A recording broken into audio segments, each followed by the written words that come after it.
What's going on, guys? It's Nick here, back in the video. On Wednesday, went over the best pick in every round. Now we're doing the worst pick. Please understand that these are players I don't like the ADP on. I'm not saying they're bad players because they're not, but by making this list, it means that there are a number of reasons why I might want you to opt for other players in that range over them. As I said in the Wednesday video, no bad picks in round one. Go with your gut. Go by ADP. It's a very strong first round this season. So we'll start off with round two, where I think the worst pick is Trey McBride, 22nd overall by ADP. I have him 31st overall. It's a 307. At his current ADP, McBride ties Darren Waller as the most expensive tight end 2 of the last decade. That's a little tough. If you were curious in that season for Darren Waller, he ended up being one of the worst picks you could have possibly made. Now, I don't think that McBride is going to have a bad season. I think it's very unlikely that he stays healthy and finishes the tight end like 6 or 7 in points per game. He's probably going to end up being a top 4 tight end in points per game. What I struggle to justify is how you can take him ahead of the entire list of Chase Brown, Kyron Williams, Marion Hampton, T. Higgins, Tyreek Hill, and all of the top-end quarterbacks. I could maybe see a few of those names, but to objectively take the second best tight end, because there's no argument to be made that he's a better pick this season than Brock Bowers. So he's the second best tight end, taking the second best tight end at the most expensive point of the last decade. Ahead of that entire list, it just feels like you're asking for something to go wrong. I think everyone is expecting Marvin Harrison Jr. to take a step forward in his second season. So the odds are Trey McBride going to see a decrease from the 147 targets he had last season. And since he was already third in points per game last year, if he's taking a hit in targets, that's obviously a bad thing. We need him to do better than he did last season. I think the biggest reason here, though, is just strategy. Like, there's just too many running backs and wide receivers this season that are really, really good picks in rounds 2, 3, and 4. Both positions also do drop off fairly quickly. Sometimes on redraft platforms, at least looking at them right now by ADP, there are some pretty decent values at those positions in the middle rounds. But most of you play in competitive leagues, most of you will look at some of the ADPs and be like, oh, that one happened in my league. If that's the case, if you're saying that in these videos, well, then that means you're not going to get as strong a value in the middle rounds. And so I really want to be locking in the top end running backs and wide receivers. And in round 2, there's just so many good ones left on the board. You're either also, think of it from a strategy perspective of like what you have to do in round 1, right? You're going to take a running back or wide receiver in round 1. So now by taking a tight end in round 2, you better hope that the other of running back or wide receiver that you didn't take in round 1 is a good value in round 3, because now it's going to be the late 4th round before you can take your first of running back or receiver. That's not a good position to be in. And then what if they're not a good value at that point? Like, it just puts you in a tough spot. Maybe sometimes you can look back on your draft and be like, man, I got lucky later. I could have taken McBride, but far more often you're going to look back and be like, there were really good values for, like, maybe Kittle became a good value in round 4. Maybe you had really good values on Colston Loveland, on Ferguson, on Goddard. Like, there are a lot of tight ends this season you can get later on that are also really good picks and comes at way, way, way lower opportunity cost. So I think that's just the biggest reason why at the second tight end in the early second round, like, I just don't see a reason to be doing that. He's probably going to have a good year, but it's still going to be really difficult for him to exceed value at this cost. Round 3, Garrett Wilson, 32nd overall by ADP. This is 308. I have him ranked 40th overall. That's the 404. As I said, when I mentioned how much I like Breece Hall because the Jets offense is going to be super run heavy, people don't realize how run heavy the Jets offense is going to be this season. Everyone is also just severely overlooking how much risk there is in taking Garrett Wilson. Garrett Wilson in his 3-year career has ranked 6th, 4th, and 4th in targets, and he's ranked 31st, 40th, and 23rd in fantasy points per game. So for him to pay off his ADP of the wide receiver 15 here, he's either going to need to finish number 1 in the entire NFL in targets, again, on one of the most run-heavy teams in the league, or he's going to have to see a massive increase in passing efficiency. We know for a fact that Justin Fields is not an accurate quarterback. He is a downgrade of a passer from Aaron Rodgers, even from like old Aaron Rodgers last season. Thus far in camp, Fields has looked horrible as a passer. Again, in fantasy, you might like Fields because you don't care too much if he's going to run the ball a ton, get a ton of fantasy points. But in terms of the fantasy production of his pass catchers, if he's out there being super inaccurate, taking a bunch of sacks, which again, that is Justin Fields. We know who he is as a player. I just don't see what people are really getting. Like, Fields has never been an accurate quarterback, always taken a lot of sacks. It's going to be super run heavy. And Garrett Wilson already, if you said, oh, well, he's going to finish top 5 in targets, he already has. That's not good enough. If he finishes 4th in the NFL this season in targets, he will not pay off this ADP. He is going to have to finish number 1 overall and potentially number 1 overall by a lot. And that's a lot to ask from any player in the NFL. Where you're drafting him, you're expecting like a 95th to 98th percentile outcome. And if that doesn't happen, which it's only going to happen 2 to 5% of the time, if that doesn't occur, he's a bad pick. So you've got a very low chance that he returns and exceeds value and a very high chance that he underperforms ADP. That's a losing strategy. You don't want to be drafting people who would need to get lucky to pay off their ADP. You want to draft people who would have to get unlucky to not pay off their ADP. Round 4, Alvin Kamara, ADP 44th overall. That's the 408. My rankings have him 54th overall. That's the 506.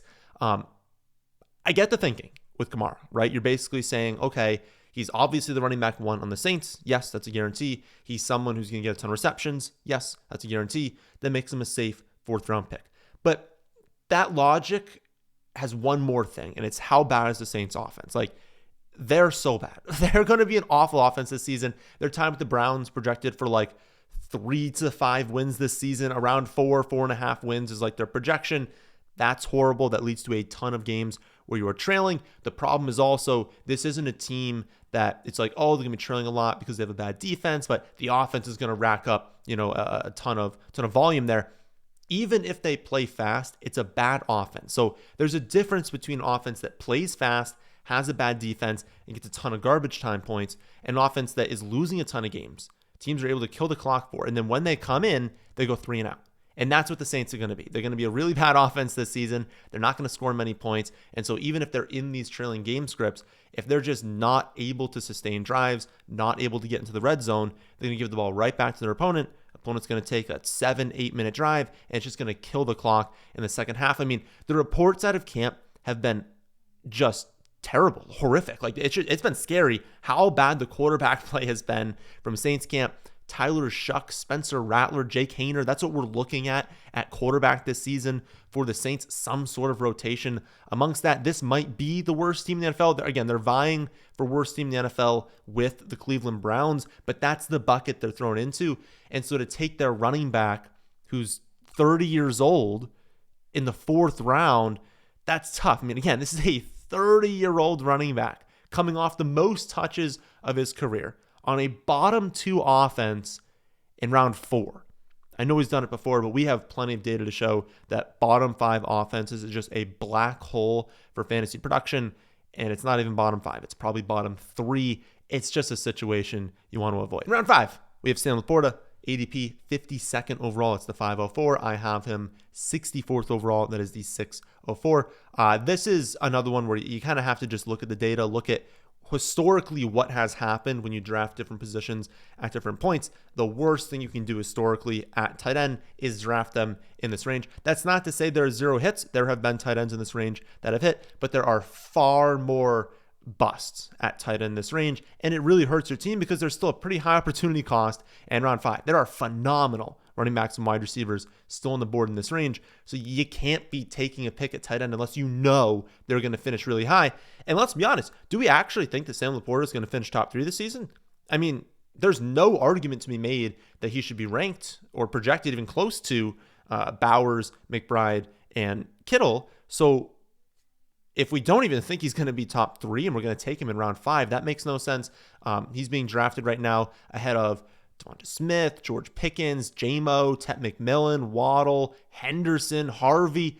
I'm sorry, but that is a range of running backs and wide receivers that have such a better chance of producing league-winning seasons. We know that 10 to 15 players every year are the reason people make playoffs and win championships. There are not that many players that are actual difference makers, and that list has a way better chance of being a difference maker than Sam Laporta does at tight end.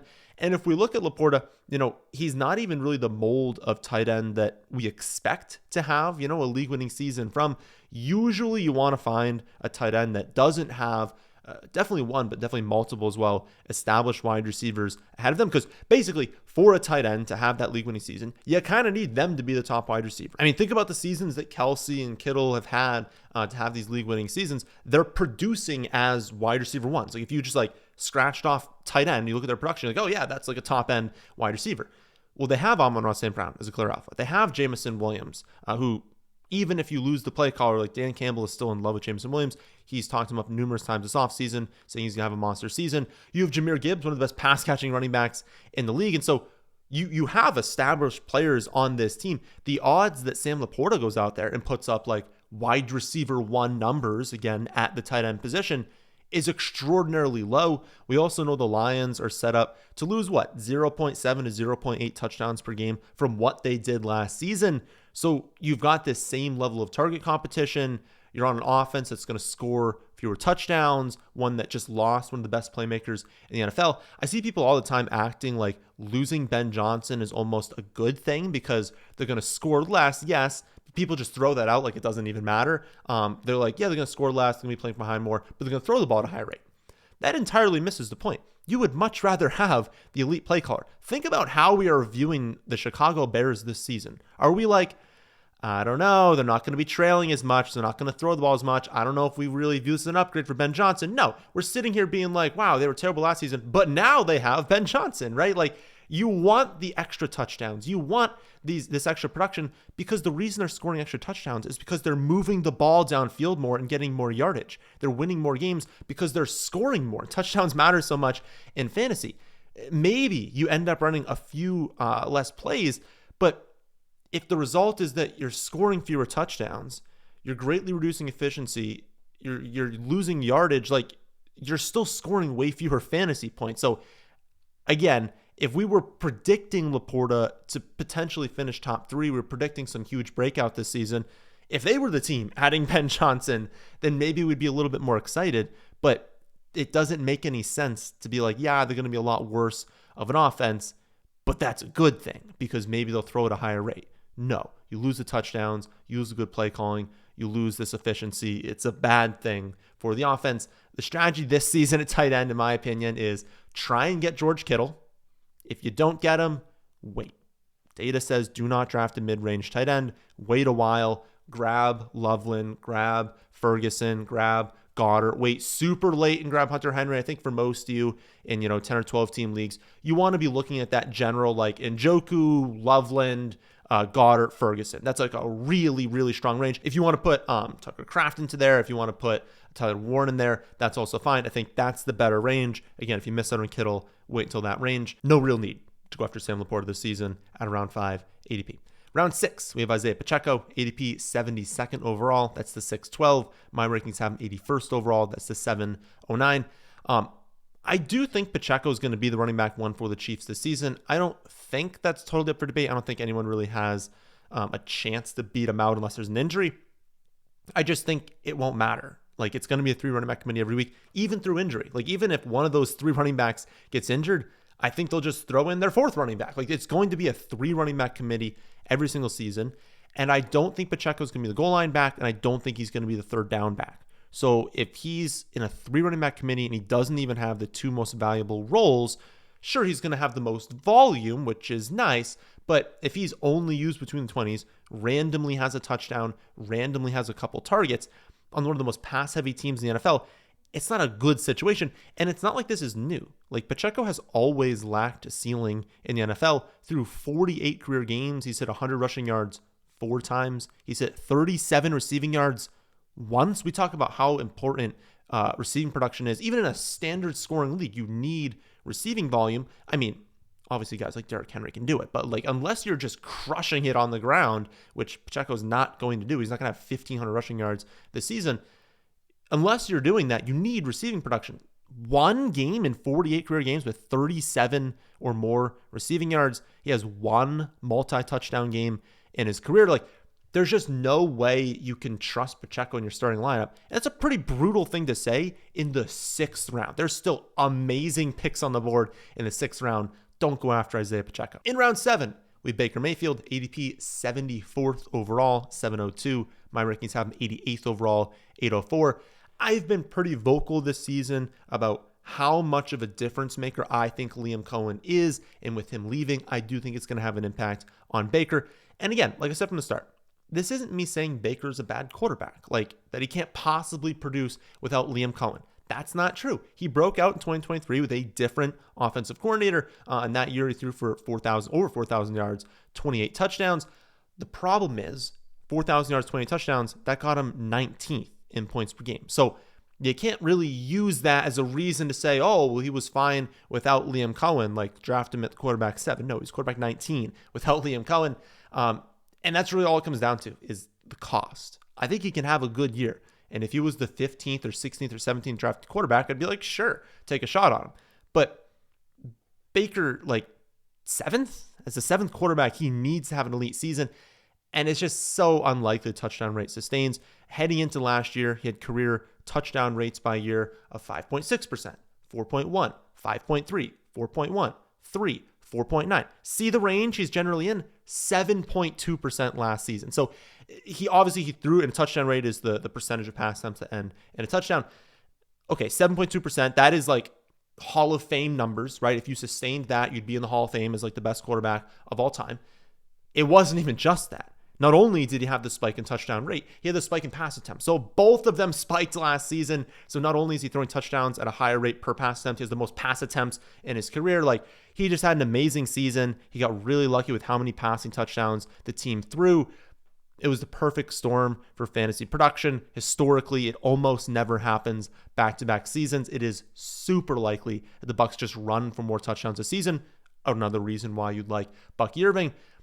Really nowhere to go, but down for even other efficiency, not even touchdown rate, but other efficiency metrics. He can't get more efficient. It can only be less efficient. So, the most likely outcome here is that like he gets lucky and maybe he can pay off his ADP. But he's not going to outproduce his ADP. Odds are he's going to finish in the same range as guys like Brock Purdy, Dak Prescott, Drake May. And with them going anywhere from like 2 to 4 rounds later by ADP, the smart move is just to wait. Draft one of those guys. Don't pay a premium after a spiked season when we know that it's super likely the fantasy points are coming down this year. Round 8, Cooper Kupp, ADP 90th overall, 806. My rankings have him 106th overall, 910. Now, this was a tough one for me. It's not that I think that like Cooper Kupp can't go off. Like he's the number 2 wide receiver on an offense I think is going to be relatively decent this season. Like, I think he can have some weeks where he does well. The problem is round 8, there's a lot of really good picks. I mean, you have Juwan Jennings, Jalen Warren, Ricky Pearsall, Matthew Golden, Tyron Tracy Jr. Like, there are really good picks to be made in round 8. So to take Kupp ahead of all those guys, I don't know. I think the biggest concern with Kupp is that he's cooked, and I don't think that list is cooked. Like, he and Stafford were best friends. And I can promise you, Cooper Kupp would have taken a pay cut to stay in LA, but they fell over themselves over the opportunity to give Tutu Atwell a $10 million deal. And then Kupp signs effectively a 1-year, $17.5 million deal in Seattle. Like, I don't know. I feel like if the Rams had come up to Kupp and been like, listen, we think you have 1 year left. We want to give you something. We can't give you $17.5 million. I think he would have taken a little bit less to stay in LA. I don't know. Maybe he didn't want to, but it wasn't even like they gave him the option. Like, remember, they didn't even engage in contract negotiations. It was very clear from the start that they're like, no, we're not keeping him. We're not going to even give him an offer. He can go test free agency somewhere else. And like, the team loves him. Stafford loves him. Like, it would have been very easy to just be like, give him $13-14 million. You gave Tutu early in free agency $10 million. You're not exactly expecting to use Tutu that much this season. So I think it would have been pretty easy to re-sign him. That gives me some concern. Who would know better than the Rams as to how much or how cooked the Cooper Kupp is this season? So you're worried about that. I'm worried a little bit about like who's playing the slot. Like, JSN's a slot monster. He's not slot exclusive, but he's great in the slot. So you'd imagine he's not going to be banished to the outside. He's going to play in the slot a little bit. Cooper Kupp cannot win on the outside at this point of his career. So he's going to be super inefficient on those snaps. He's playing with Sam Darnold, who you guys know I don't think he's any good, but even if you think he's good, he's not Matthew Stafford. He doesn't have the same connection with Sam Darnold that he does Matthew Stafford. I just feel like there's so many risk factors, and we haven't even talked about the fact that like he's missed 8 5-5 games over the last 3 years due to injury. And the odds don't exactly go down that you're going to get hurt when you turn 32. So I'm good taking a shot on Underdog. If you drafted like JSN, Ken Walker, and you want to put Cooper Kupp in there and then take Sam Darnold late, 100% go for it. Add Elijah Royal while you're at it, right? And if I'm in 2 to 3 redraft leagues, there's so many other really, really good options in this range that, I don't know, I would opt for them over Cooper Kupp. Round 9, Javonte Williams, ADP 101st overall. That's the 905. I have him 138th overall. That's the 1206. This one is simple for me. I think Javonte Williams is cooked. I think he has been for a few years now. Like, he's just not recovered from this knee injury. And it was a gruesome knee injury, right? It was a huge knee injury. And we gave him a pass in the first year back, 3.6 yards per carry. I don't know what the pass is last year, 3.7 yards per carry, 4.9 and 6.7 yards per reception last 2 years. That's bad. Last year, like, he had the opportunity, right? Last year, he was on a more run-heavy offense. He had a better offensive line, a team with a better defense, and they were more willing to run the ball late in games than Dallas will be this season. And yet he still only commanded 8.2 rush attempts per game. He had a tough time competing with Jaleel McLaughlin and Audric Estime. Like, Estime had starts at times. I was excited about that running back room because it's great. That is a great system for running backs. And yet they all stunk last season, and they casted doubt on a Sean Payton backfield, which makes me upset. Sean Payton backfields are awesome for running back production, but those 3 were terrible. And so they didn't have very much production. It's not a better situation going to Dallas. Like, you would rather the running back on the Denver Broncos offense. Like, that is a more prolific opportunity. Again, it is a more run-heavy offense, a better defense, a better offensive line, a better system that's going to target running backs more, utilize them better. Like, it is a better system in Denver, and he couldn't beat out Jaleel McLaughlin and Audric Estime. I just think he's cooked. Among 46 qualified running backs last season, he was 35th in forcing missed tackles, 40th in explosive run rate, 43rd in yards after contact per attempt. Early reports out of camp are all over the place. I mean, you've got some reports saying Miles Sanders is the best, some reports saying Javonte Williams is the best. I think the simple fact that he's not clearly beating out Miles Sanders, who I think we can all agree is relatively cooked. Like, he's not that good of a player. He has not been. We were excited about him early in his career, but he's proved for years and years and years now that teams just don't want to give him much of a workload. I don't know. Like, I would be shocked if they, because they're not just going to use one guy, right? There's no way that Javonte goes out there and he has like an 80% snap share in week 1. They're going to use Javonte. They're going to use Miles Sanders. At some point, they're going to give Jaden Blue a look. He's going to have an opportunity to win the job. And honestly, I think he might be the one that should be drafted first among these guys. But Javonte Williams is by far drafted way ahead of both Jaden Blue and Miles Sanders. I feel like he's like 10 rounds ahead of Miles Sanders. Like, nobody drafts Miles Sanders, but it's like 50-50 which one is going to be a starting running back this season. So it makes absolutely no sense. Even if you think there's like a 60% chance that Javonte Williams is the lead guy, you'd still draft Miles Sanders like 10 rounds later because there's still a close chance that he's the guy. It doesn't make any sense to me. Draft Jaden Blue. I think he's the best running back on this team. Round 10, Brandon Ayuk, ADP 119th overall. That is the 1011. I am 139th overall. That is the 1207. My guess is that people just don't realize how likely it is that he starts the season on the PUP. Like, Ayuk is just not healthy right now. He's probably going to start on the PUP. They haven't said that yet. And I will concede that that's not a lock. And so if he recovers faster than expected, Diggs did it, right? Like, I was off of Diggs. Then Diggs comes out there and he's good to go to start camp. And it's like, oh my goodness, how did you recover that quickly? So I've moved Diggs up the rankings. If next week Ayuk goes out there, he's practicing in camp, and they're like, yep, he's playing in week 1, I will move Brandon Ayuk up the rankings, 100%. But I don't expect that to occur. I expect him to start on the PUP. I expect there to be a ramp up when he does return from the PUP. There's a good chance you don't trust Ayuk until week 6 or 7 in the season. And even if you have an IR spot, you're going to need that, right? Maybe you go into the season fully healthy, but you're going to need that IR spot. And many of you play in leagues that don't have an IR spot, so now you're just wasting that bench spot for a while. And at a point in the season where we're going to need those bench spots to be dropping players because there's going to be really good options on fantasy. And then when he returns, what are you going to get? I mean, the last 10 games for Brandon Ayuk in half PPR scoring before the injury were 4.7 points, 14.3, 6.4, 3.8, 6.3, 7.3, 5.8, a nice spike up to 18.7, and then 4.7 and 3.3. He had 8 games outside the top 55 wide receivers in production, 2 games with start-worthy production. So again, that is before a major knee injury. There's no guarantee that Brandon Ayuk is the same player mid-season coming off this injury and ramping up that he was before the injury. The odds are he's not going to be the same player this season.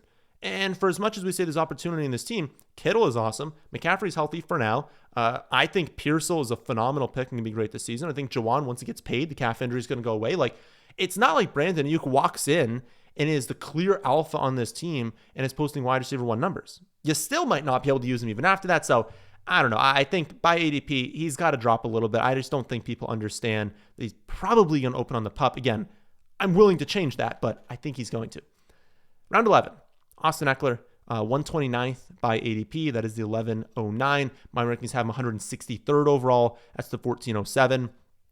Eckler's just like the poster child of the kind of running back that you don't want to be taking in a redraft league this season. He's 30 years old. He's struggled to stay healthy the last 2 years, and he has no touch ceiling. If we look at the 3 games where Brian Robinson Jr. missed last season, he had touch counts of 13, 14, and 14. So even through an injury, how much do you really want to start running back where we're looking at like 12 to 14 touches? Because again, he's a year older, so we got to push a little bit on the low end. We could say 11 to 14 touches if he's the starting running back. So if there's an injury, that's what we should expect. And that's before considering Ja'Cory Krosky-Merritt. Like last season, they had garbage behind Eckler. And so when you had Brian Robinson Jr. go down, 13 to 14 touches wasn't because they were in love with Eckler, it was because they didn't really have anyone else to utilize. We'll see what happens through the rest of training camp, through the rest of the preseason. I'll admit that like Krosky-Merritt could be nothing. He could be, naughty. He could be like the 4th running back on this team, get no touches this season. But it seems like, from beat reports and from like watching him play, seems like he kind of is the running back 3. And he's got an actual chance of getting volume this season without an injury. And so my take would be, even if that's only the case, and it's not like someone you really want to be rostering too much because it's just like, a couple touches here and there, if you got an injury to Brian Robinson Jr., I would be fearful that Krosky-Merritt would jump in. He'd get a lot of the early down workload, and Eckler would stay in pretty much the same role, which is not someone you'd be starting anyways. And so with Eckler going in the same range as Tank Bigsby, Rachaad White, Jaden Higgins, Rashid Shaheed, Ferguson, Goddard, Drake May, McCarthy, that is the range that he's going in. Austin Eckler, that's who you're going to draft over that list of players. I mean, how on earth are you passing on that entire list? Like that entire list has been gone and now you're drafting Eckler. Like I just don't see it. Why draft a 30-year-old Eckler over those guys? Last round's going to be round 12. At this point, there's no bad pick. So 13 on, do whatever you want. You want to reach 4 rounds ahead of ADP to get your sleeper, go for it. Like ADP doesn't matter as much from 13 on, so there's really no such thing as a bad pick. Still think about upside. Still think about, like, could this player actually be someone that's a difference maker on my team? But at the end of the day, there's no bad pick in 13 or 13 plus. Like, you're going to be drafting most of those players anyways. But round 12, worst pick is Jerome Ford, 144th by ADP. That's the 12-12. I'm 164th by ADP, or by my rankings, 1408. I know he was sort of productive last season, but at the end of the day, I want to avoid Cleveland running backs as much as possible this year. I do think they're going to end up signing Judkins at some point. He's going to face a suspension. He probably won't be relevant until the second half of the year, but I do think he's likely going to join the team at some point. You could argue that Jerome Ford is a good RB0 pick, but I don't even really see that being the case. Again, like I said with the Saints, the Browns are going to be bottom 3 and probably bottom 2 in scoring this season. They're probably only going to win 3 to 4 games. There's a chance they win 2 games this season. That is not an environment you want a running back from, especially if it's going to be a committee. If you had like one lead back, like that's why Alvin Kamara goes in round 4, because it's like, well, he's the guy. Jerome Ford's not the guy. Like, he's going to be splitting the workload with Dylan Sampson. Who knows? They might use a 3rd running back. They absolutely will when Judkins is signed. Like, if Judkins joins the team, you're dropping Jerome Ford. He's absolutely nothing. And even if he doesn't join the team, Sampson is probably ahead of him. They probably use a 3 running back committee. And when you're in the exact same range as Trey Benson, Jaden Blue, and Bayshal Tootin, what are you doing? Those 3 actually have upside. If James Conner went down, there's a chance that Trey Benson is close to a featured running back. Again, I have hesitations there, but there's a chance he's close to featured. Jaden Blue could straight up win the job. Tootin could straight up win the job on much better offenses than the Cleveland Browns. So they're way, way, way better picks. And if they go in the exact same range, just draft them ahead of Jerome Ford. So if you have a draft coming up, you want to use my rankings, you can do that on my website, thefantasyfootballadvice.com. You can also draft directly from your phone this season. You can cross players off as you draft. You can add them to your team, and you can view my player notes. So if you click on the player, you can see my note on the player, just to give you one last take before you're drafting. Also, please be sure to use the draft strategy helper that's in the premium tab of the app. It is the single most valuable tool in the industry. No other site has access to this level of data. It's giving you a big edge over the field from a draft strategy perspective. All right, I'll be back tomorrow to go over the latest news in training camps, but that'll do it for this one. Please leave a like if you made it this far. Please subscribe to the channel if you are new here, and I'll catch you all on the next one.